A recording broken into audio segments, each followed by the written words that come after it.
My name is Sarah. I'm 29 years old. I live in a small village in the Yorkshire Dales, where cobblestone streets wind between old stone cottages, and everyone knows your business before you do. Every morning, I wake up at 4:30. I walk to the village cafe and start my shift while frost still clings to the windows. I work hard. I prepare sandwiches, steam milk for lattes, and clean the coffee machine until it shines. My back aches, my shoulders burn, but I keep going. Some mornings, my body feels exhausted before I've even unlocked the door. My hands move on autopilot, repeating the same tasks over and over. I don't mind my job, but I feel like I'm disappearing into it, like nothing I do actually moves my life forward. At the end of every month, my bank account shows nearly nothing. No matter how many hours I work, I'm always skint. I never understood why. I don't go to pubs, I don't buy designer clothes, I don't waste money on takeaways. Still, my wages vanish before I can put anything aside. I have one modest dream. I want to buy a second-hand car. Nothing fancy, just something reliable so I don't have to walk 3 miles each way in the rain or beg lifts from neighbors. But that dream always feels impossibly distant.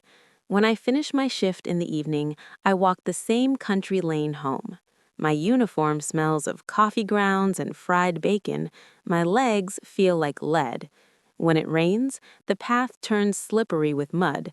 When it's dry, dust from the farms coats my trainers.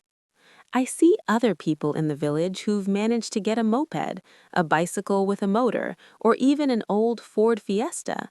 They're not wealthy, but they found a way. I don't feel envious. I feel lost.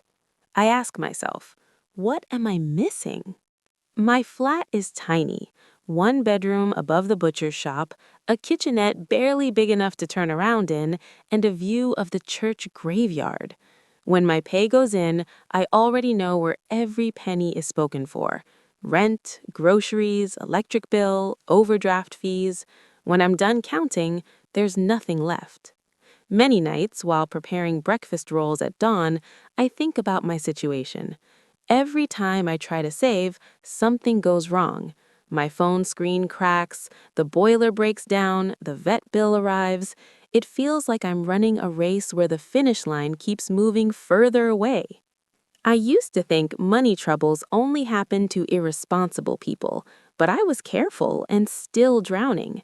That realization frightened me more than being broke. It made me feel powerless.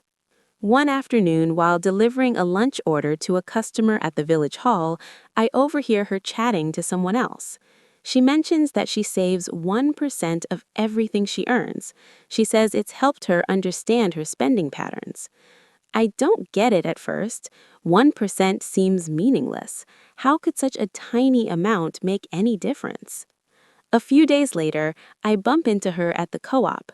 She suggests I try it for 1 month. She says, don't wait for money to be left over. Just save 1% straight away, then pay attention to what happens. The next morning, before switching on the coffee machine, I make a quiet decision. I take a single pound coin and drop it into an empty Nescafe jar I keep under the counter. I feel slightly ridiculous, like I'm playing make-believe. That evening, I nearly take the coin back out. I think, what's the bloody point? But I leave it there. For the first time, I choose not to quit before I've even started. Every day, I add another coin. The jar fills painfully slowly, but something unexpected begins to shift. Each time I save that coin, I start thinking about where the rest of my money actually goes. For the first time, I properly examine my habits. I notice things. I buy meal deals I don't finish. I pick up magazines at the newsagent that I never read. I spend on impulse without thinking. At work, I also spot waste. Milk poured down the sink, bread going stale, perfectly good pastries binned at closing time. I realize this waste represents money, and some of it affects my own hours. I begin working more mindfully, not for my boss, but for myself. I also start keeping notes in an old exercise book. It's messy, I make mistakes, I scribble things out and start fresh. Writing it down feels uncomfortable. I see patterns I don't want to acknowledge, but each page makes the weight lighter. I'm no longer afraid of the truth. Gradually, the numbers start making sense. I feel less anxious and more in control. My manager notices. One evening, she tells me I've been more reliable and efficient lately. A few weeks after that, she offers me extra weekend shifts with a small pay increase. It's not much, but to me, it feels enormous. This time, I don't immediately spend it. I keep saving my 1%. At the village shop, I stop buying things on tick. One day, I see my name crossed off in the credit book. I feel quietly proud. Later, I ask my manager if I can do delivery runs. At first, I use my bike with panniers. I tell her I'm saving for a car. She gives me the opportunity.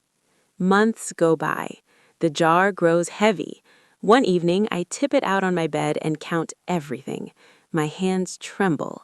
It's enough for a deposit on a used Vauxhall Corsa I've had my eye on for weeks. I realize then that I'm no longer waiting for luck to save me. I'm building something through patience.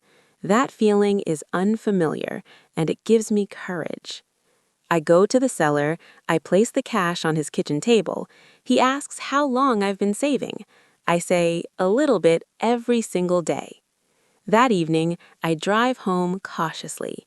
The car is 15 years old, and the CD player doesn't work, but it's mine.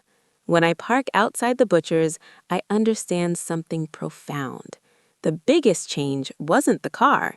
The change was me. Today, my life isn't perfect. I still work long hours, I still check my bank balance nervously, but now I feel like I'm steering. Saving 1% didn't transform my finances first, it transformed my thinking. It taught me that discipline comes from small daily choices, not grand declarations. If you feel trapped, don't wait for a windfall. Start with one tiny step. Look honestly at your everyday life. The change you need might already be at reach.